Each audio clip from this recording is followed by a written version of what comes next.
Thank you very much. My first day here. I just came yesterday to Rishikesh and I found out you were here and I was very happy. So I'm very happy to be here and Nice, listen to welcome. your talk. I just got a question about love because even though love is looking at us and we are pure conscious, uh, we know that everything is happening just like a film going on. Why is this always this feeling of seeking for love?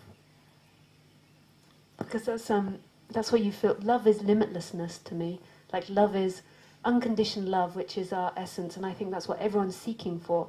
Is this infinite possibilities? It's the end of any limitation. It's your nature, and that's what you deeply desire when you separate.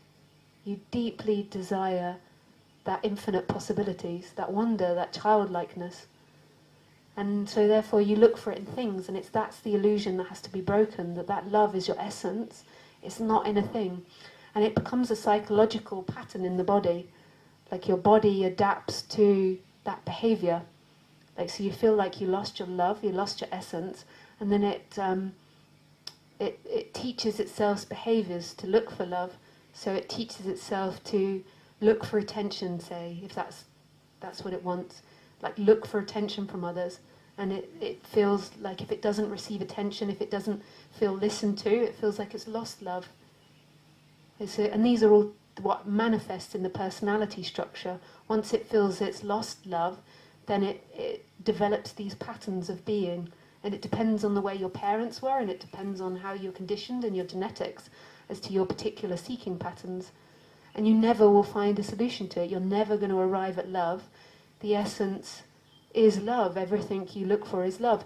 But this is why you have to work, or there has to be working on the personality structure, because when you're seeking for love, so when you feel lack, that's very hard to hear that this moment has no lack.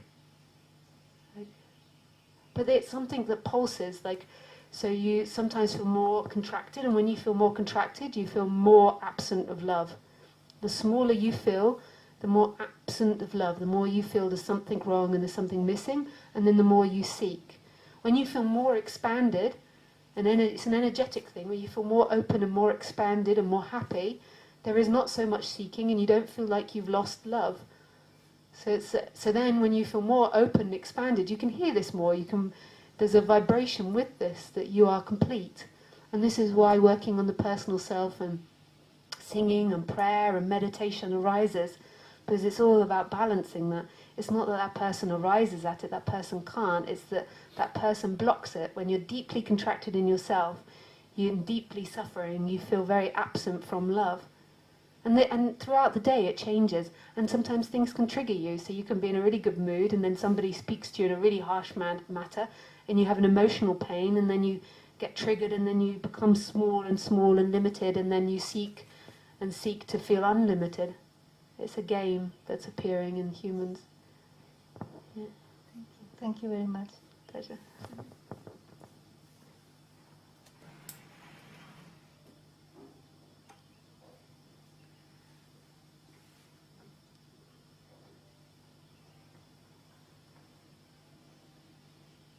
And feel free to express yourself in this room in any way you want. If you feel like you want to sleep and lay down and relax, that's great.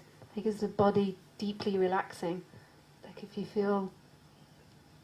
you just want to lay down because you feel more comfortable, you don't have to sit up in any position. I used to often fall asleep when my teachers were speaking to me. The Buddhists used to say I had sloth and torpor, and once when I used to go to these particular retreats, I could even fall asleep while meditating. I was quite good at it. I could stay in meditation position and fall asleep, and then they would catch me and they would make me go and put my head in a bucket of ice water. And they'd say, yeah, I have sloth and torpor, and I'd be like, yes, yes, yes, let me meditate, and then I can fall asleep again. But I don't see it as any blockage. I used to do it, and I think it was very healthy. My body was just deeply relaxing. And if that's what your karma's got to be, even if I had sloth and torpor, I just felt like my body would stop doing it when it was ready. But I was also happy when they made me do that too. I was like, okay, we try this as well. You get to the place where you're just humbled and you're like, yeah, I don't know. I don't know. If I should stick my head in the bottle of cold water or sleep, I'll try both. Just put my odds on both sides. I'll place bets on both ones.